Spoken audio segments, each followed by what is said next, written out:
147 отново. Сега ще ви покажа на моя клан и как се играе на клан. Този клан не е много силен и за това ще го напусна.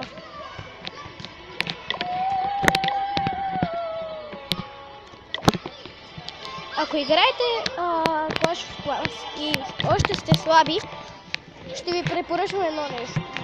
Първо, влизайте в по-силни кланове и гледайте да донейтват много и хубави неща. Винаги влизам така и гледам, ако някой реквестне нещо, какво ще му донейтне. Или пък аз реквестна. Както виждате, тук няма нито едно за реквестване. Ето едно. Нека да погледнем какво ли ще реквестне.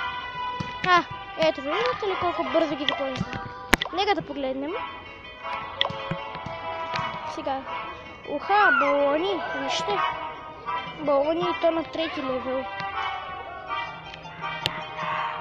Да видим на мен какво ли ще ми донейтне.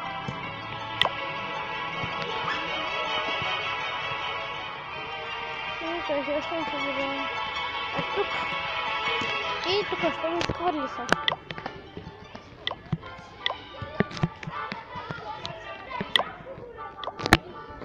Явно не мога да влезна, но това ще влезна от тук.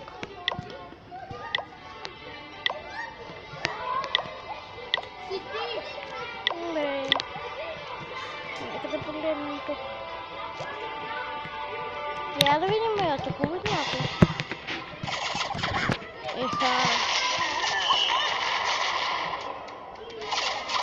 Да ви кажа една стратегия, ако имате силни неща и великани, първо пускате великани за да отборят боя и след това пускате арчерите и вредите и тези неща.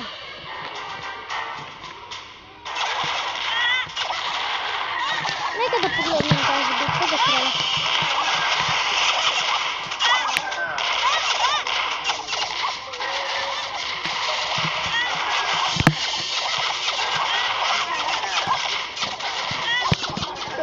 Не знае дали ще ги разбият, но според мен не. Може не. Въпреки, че имал 15 арчера на 7 левел. Това си е доста силно нещо. Нека да погледнем какво има. Да го видим този.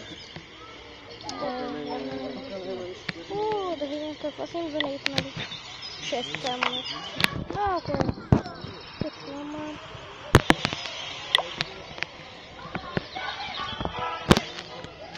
Както виждате, това е моето поле. Ето ми го второто. Само да ми се реги, защото ми е малко слаб интернета.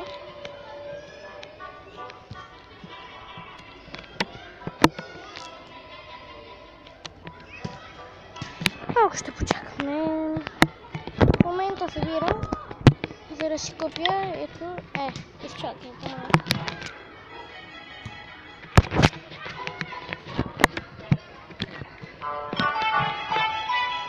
Добре, сега си прибираме и после ще ви покажа и следващото ни клипче. Сега го спирам. Това е за днес.